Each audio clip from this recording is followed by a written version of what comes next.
Let's go ahead and ladies first. Ginger, if you could tell us who you are, where you're from, maybe a little bit about yourself, what you do, and then introduce that guy beside you there. You got it. I'm Ginger Newbern. I'm a mom, a wife, a teacher. No, we have grown children now. We're in Flower Mound, Texas. My story started just with a routine checkup. I was at my doctor's office and we did every bit of blood work. She's like, let's just go ahead and get your mammogram, colonoscopy. You're about to turn 50. So we went back and forth about Cologuard and what we were going to do. And she said they only pay for it once, so you might as well just get it done.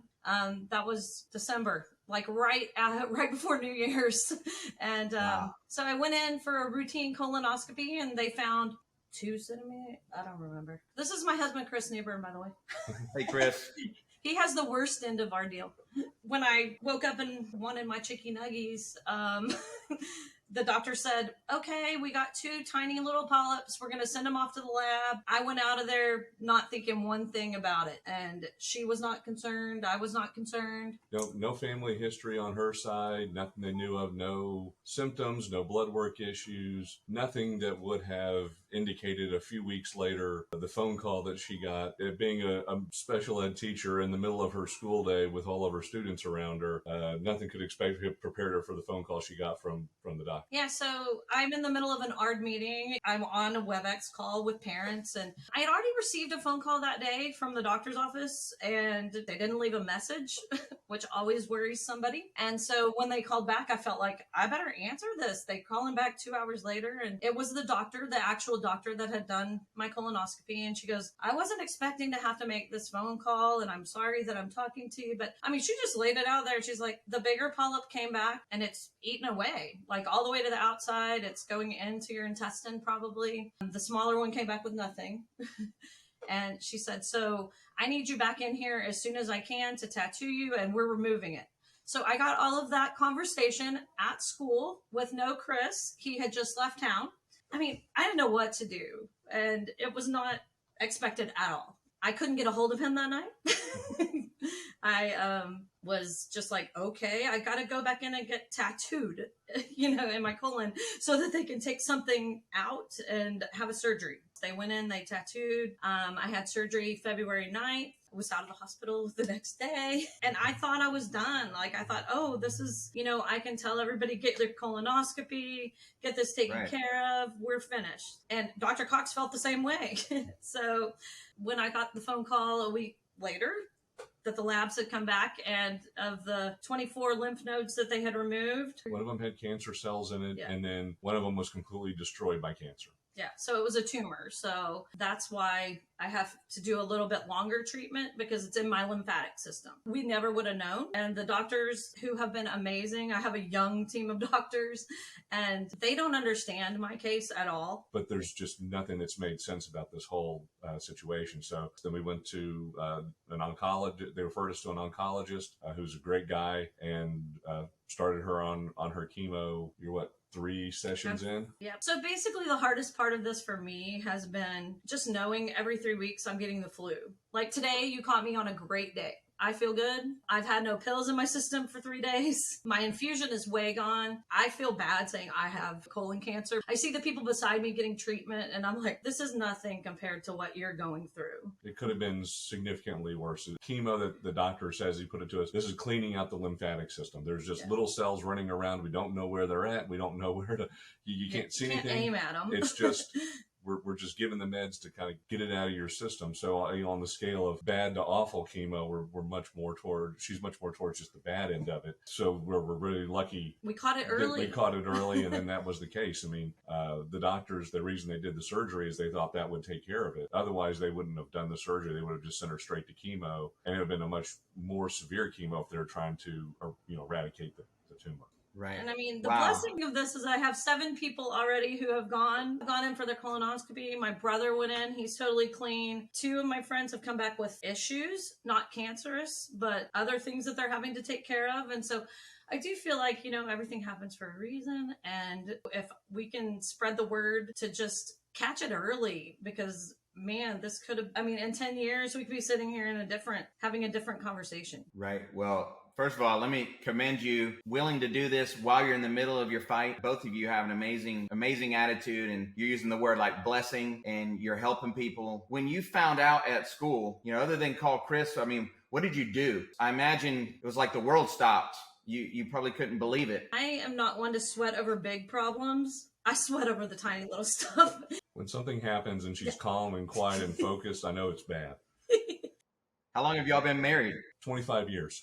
When you heard your spouse of 25 years is diagnosed, I want to see what tips y'all may have that you found that helped y'all, because it's got to be. Well, first and foremost, I stayed off the internet. It has probably the worst stories and dated information. Don't be making up scenarios in your mind. Don't be planning for the worst, planning for the best. Get the information, get the facts, and then work that problem, and then work the next issue, then work the next step. Him not being there was my hardest thing. Because I'm like, this is my rock. The routine has just become a routine, and it's kind of been a blessing that knowing I'm halfway through treatment, hopefully.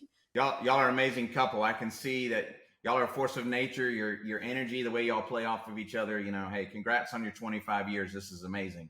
Have you picked up any habits? Do you do any journaling? Do you singing? Do you go outside, walk? I mean, what is it that you do during the quiet time to work through this? Have something to believe in, and don't listen to anybody else as to what they should believe in. Know that there's still good in the world. Our neighbor signed us up for these little stitches of angels. It's called Angel Stitches, and they signed me up, and all of a sudden in the mailbox every day for weeks, I would get these angels, and they're just little people, and they mail them out to people that they don't know who have cancer. And Wow. It's just a super ministry that they feel. And I'm like, even if I didn't believe in angels, which I do, but just to know that good people are out there and that they're thinking of someone that's not themselves. That was huge. We're empty nesters now. Anyone who's going through this with children is going to need to learn to love themselves and let other people help with their children. So let me ask you, is there anything, if you had to do this all over again, is there something that you wish you would have known, or what's something that you would like to change? Our only thing we would change is the way the news was delivered to us, when it was delivered, how it was delivered. My doctors are amazing. I love all of them. I think I would not change them. I think Chris agrees. Yes, they're great. I don't know there's how, no perfect solution, but find some way to make the communication in a less jarring manner. That's a good recommendation. And that's one of the reasons we formed the foundation, was learning tips, shoulda, coulda, woulda. How do you handle the phone calls?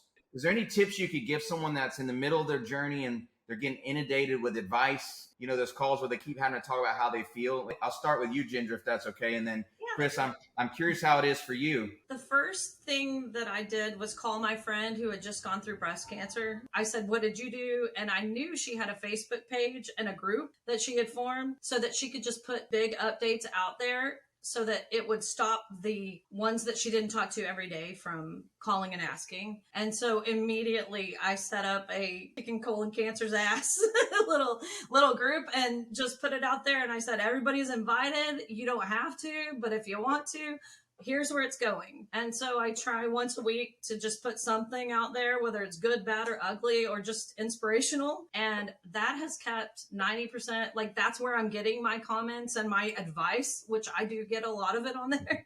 Wow. What a great recommendation. I haven't heard that before. I like that it's working for you, and I hope anybody watching this will take a look at that tip and consider it. Is there anything else that you think that you'd like to say or you'd like to cover? If you don't know your family's medical history, ask, because when she was in surgeries, when I found out my grandfather died of colon cancer, and he died when I was 18. That makes sense. So having that family history is important, making sure your team knows that. Not only am I going to write it in my file, but I'm going to review it with the doc in the room.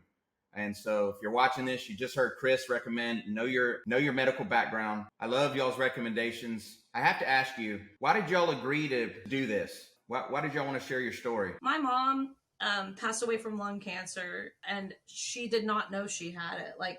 And they said it had been growing 17 years. Wow. Well, I'm sorry for your loss.